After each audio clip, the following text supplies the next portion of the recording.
अस्सलाम वालेकुम। सबसे पहले मेरी तरफ से आप सब लोगों को 14 अगस्त जश्न आज़ादी मुबारक हो। My name is Mohammed Tayyab. I am chartered accountant in practice, running my own accountancy and consultancy firm where we provide accounting, audit, tax and advisory services. I am member of Institute of Chartered Accountants of Pakistan. I am member of PIPA, licensed master practitioner of Neuro-Linguistic Programming and immediate past president of CA Toastmasters Club Karachi. मुझे accountancy, audit और tax की practice में तकरीबन 9 years हो चुके हैं। इसमें मैंने एक चीज़ ऑब्जर्व की है कि हमारा एक तबका है जो टैक्स पे करता है, टैक्स पेयर भी है, मगर कुछ नॉलेज न होने की वजह से उसकी प्रॉपर कंप्लायंस नहीं होती, और वो तबका है सैलरीड इंडिविजुअल्स। इनकम टैक्स के हिसाब से जिन लोगों को टैक्स रिटर्न फाइल करनी चाहिए उसमें एक वो लोग हैं जिनकी इनकम थ्रेशोल्ड से ज़्यादा होती है, तो उनको अपना income tax return annually file करना चाहिए। इस लॉ के हिसाब से जो भी सैलरीड इंडिविजुअल्स हैं, अगर उनकी इनकम 6 लाख रुपए से ज़्यादा होती है तो उनको अपना income tax return annually file करना चाहिए। मगर वो लोग समझते हैं कि क्योंकि हमारा टैक्स हमारा एम्प्लॉयर विदहोल्ड कर लेता है तो हमारी कोई ऑब्लिगेशन नहीं है, मगर ऐसा नहीं है।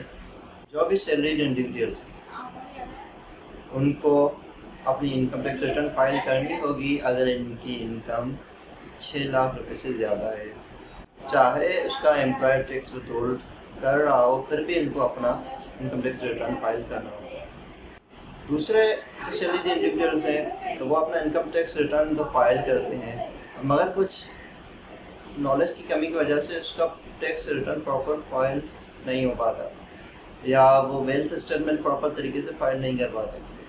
तो इन्हीं चीज़ों को मद्देनज़र रखते हुए मैंने एक कोर्स डिज़ाइन किया है जिसमें हम इनकम टैक्स के मुख्तलिफ चीज़ें सीखेंगे। हम सीखेंगे basic concepts of income tax जो कि हर बंदे को पता होना ज़रूरी है। उसके बाद हम डिटेल में डिस्कस करेंगे सैलरीज़ के हवाले से कि लॉ के हिसाब से कौन सी चीज़ें सैलरीज़ का पार्ट है और कौन सी चीज़ें सैलरीज़ का पार्ट नहीं है, कहाँ कहाँ पे टैक्स एग्जम्पशन मिल सकती है और कहाँ कहाँ पे टैक्स एग्जम्पशन नहीं मिल सकती। फिर सैलरीड पर्सन जो होता है वो मुख्तलिफ टैक्सेस पे कर रहा होता है, उसका एम्प्लॉयर टैक्स विथहोल्ड कर रहा होता है, वो अपने मोबाइल पे टैक्स पे कर रहा होता है, मुख्तलिफ यूटिलिटीज बिल्स पे वो टैक्स पे कर रहा होता है, तो उन टैक्सेस की क्या ट्रीटमेंट होगी। फिर ये सब चीज़ें डिस्कस करने के बाद हम मुख्तलिफ टैक्स रिबेट्स के बारे में पढ़ेंगे कि अगर उसने कोई डोनेशन दी है तो क्या उसको टैक्स रिबेट मिलेगा, अगर वो फुल टाइम टीचर है तो क्या उसको कोई टैक्स रिबेट मिलेगा। ये सब डिस्कस करने के बाद हम उसकी फाइलिंग सीखेंगे, ई फाइलिंग सीखेंगे कि आईआरएस पे टैक्स रिटर्न किस तरह फाइल की जाए। जो हमने सैलरीज की कैलकुलेशन की है उसको आईआरएस में किस तरह रिटर्न में फिल किया जाए। और फिर हम वेल्थ स्टेटमेंट के बारे में डिस्कस करेंगे कि वेल्थ स्टेटमेंट में किन किन चीज़ों का ख्याल रखा जाए, क्या क्या चीज़ें उसमें आएंगी और उसको फिर किस तरह फाइल किया जाए।